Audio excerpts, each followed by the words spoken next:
അധികാര പെരുമ്പറ മാത്രം മുഴങ്ങുന്ന അരങ്ങാണ് സിനിമ. അവിടെ താരങ്ങളെ നയിക്കാൻ വനിതകൾ വരുമ്പോൾ എഴുന്നേറ്റു നിന്ന് കൈയടിക്കണം. പിൻസീറ്റിലിരുന്ന് പുരുഷന്മാർ നിയന്ത്രിക്കില്ലേ, ഇവർ വിചാരിച്ചാൽ എന്തു മാറ്റമാണ് ഉണ്ടാവുക തുടങ്ങിയ ആശങ്കകളൊക്കെ തൽക്കാലം അടക്കി വയ്ക്കാം. ശ്വേതാ മേനോനും കുക്കു പരമേശ്വരനും ഉൾപ്പെട്ട സംഘം അവരുടെ പദ്ധതി നടപ്പാക്കട്ടെ. അതിനുശേഷമാകാം ഈ വിചാരണയും വിലയിരുത്തലുമൊക്കെ. ഇങ്ങനെയൊരു ഭരണസമിതി വരാനുണ്ടായ കാരണമാണ് ഇതിൽ ഏറ്റവും പ്രധാനം. അത് ഹേമ കമ്മിറ്റി റിപ്പോർട്ടാണ്. ജനറൽ സെക്രട്ടറി ഉൾപ്പെടെയുള്ള താരങ്ങൾ പ്രതികളായി സ്ത്രീ പീഡന കേസുകൾ വന്നതുകൊണ്ട് മാത്രമാണ് ഇങ്ങനെയൊരു അരങ്ങൊരുങ്ങിയത് പോലും. സംഘടനയെ നിയന്ത്രിക്കുന്നവരിൽ ആരോപണ വിധേയരല്ലാത്തവർ ആരുമില്ല എന്നൊരു നില വന്നു. ചിലർ സ്ത്രീകൾക്കെതിരായ അതിക്രമത്തിന്റെ പേരിലാണെങ്കിൽ മറ്റു ചിലർ അധികാര ഗർവ കാണിക്കുന്നതിന്റെ പേരിൽ സംശയ നിഴലിലായി. മാന്യന്മാരായി നടിച്ചു നടന്നവരെല്ലാം തലയിൽ മുണ്ടിട്ടു. ആ സാഹചര്യമാണ് ഇങ്ങനെയൊരു അരങ്ങൊരുക്കിയത്. സ്പോട്ട്ലൈറ്റ് ആരംഭിക്കുന്നു. മലയാള സിനിമയിലെ നായികാ വിപ്ലവം. ശ്വേതാ മേനോനും കുക്കു പരമേശ്വരനും അൻസിബ ഹസനും ലക്ഷ്മിപ്രിയയും നിറഞ്ഞു നിൽക്കുന്ന അമ്മയുടെ വേദി ഒരു നടിക്ക് തിലോദകമർപ്പിക്കണം. അത് നടി ശോഭയാണ്. ഈ താരങ്ങളൊക്കെ സിനിമയിലേക്ക് വരും മുൻപ് മൺമറഞ്ഞ താരമാണ്. സിനിമയുടെ ആണധികാരത്തിന് മുന്നിൽ പിടിച്ചു നിൽക്കാനാകാതെ ചിറകറ്റ രക്തസാക്ഷിയാണ്.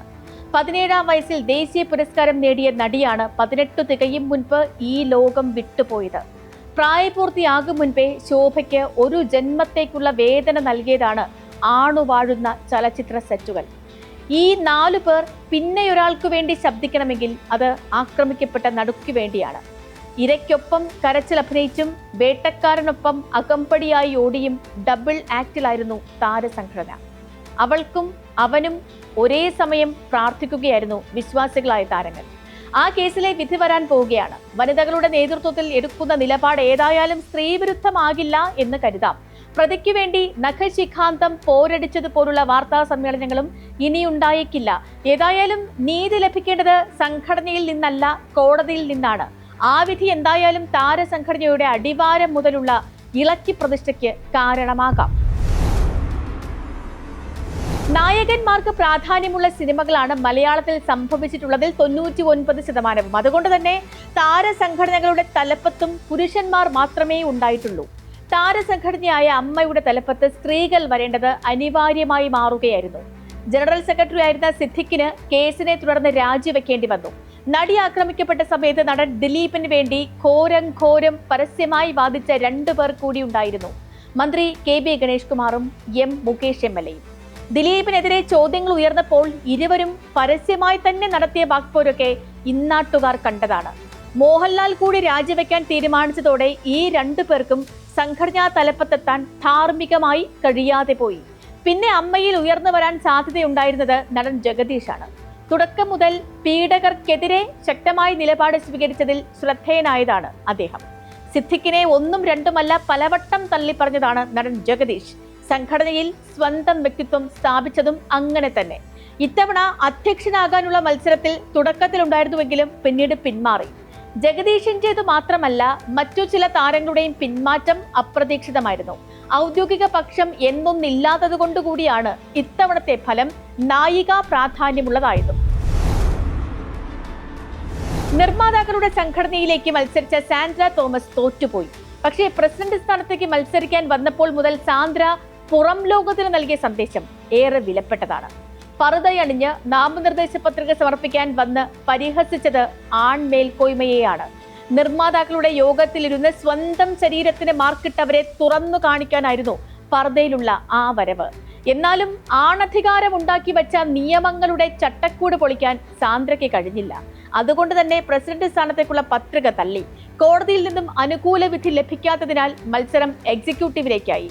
257 പേർ വോട്ടു ചെയ്ത തിരഞ്ഞെടുപ്പിൽ സാന്ദ്രയ്ക്ക് 110 വോട്ട് ലഭിച്ചു. അതുതന്നെയാണ് സാന്ദ്ര പരാജയപ്പെട്ടില്ല എന്ന് പറയാനുള്ള കാരണം. പുരുഷന്മാരായ നിർമ്മാതാക്കൾ വാഴുന്ന സംഘടനയിൽ 110 പേരുടെ പിന്തുണ തീർത്തും ചെറിയൊരു കാര്യമല്ല. സിനിമാ സംഘടനകളൊക്കെ മാടമ്പിമാരെ കൊണ്ട് നിറഞ്ഞിരിക്കുകയാണെന്ന ആരോപണത്തിനുള്ള സാധൂകരണമാണ് ഈ വോട്ട്. സാന്ദ്രയ്ക്ക് കിട്ടിയ 110 വോട്ട് ആ നിലപാടിനും ആ തുറന്നു പറച്ചിലുകൾക്കുമുള്ള അംഗീകാരമാണ്. അമ്മയിൽ സംഭവിച്ചതുപോലെ വിജയം ലഭിച്ചില്ലെങ്കിലും സാന്ദ്ര ഒരു പരാജയപ്പെട്ട ചിത്രമല്ല.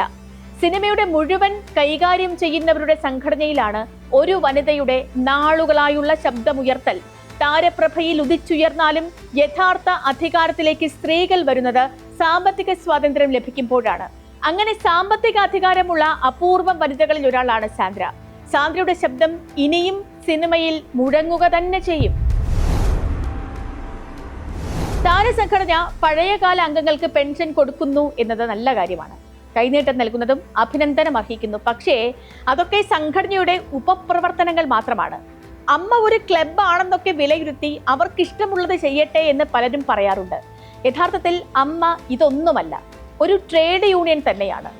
നടിക്കുന്നവരുടെ തൊഴിലാളി യൂണിയൻ.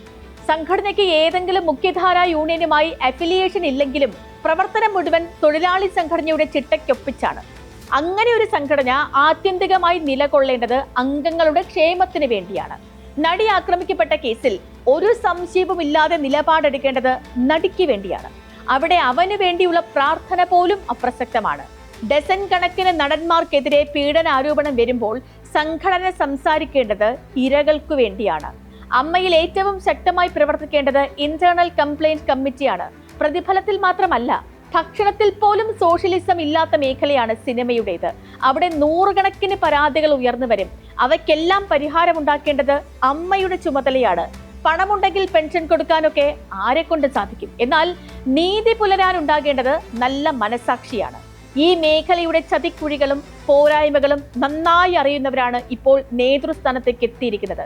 ഇതൊരു മാറ്റത്തിന്റെ തുടക്കമാകട്ടെ എന്ന് നമുക്ക് ആശംസിക്കാം. സ്പോട്ട്ലൈറ്റിന്റെ മറ്റൊരു വിഷയമായി നാളെ വീണ്ടും ഇതേ സമയം.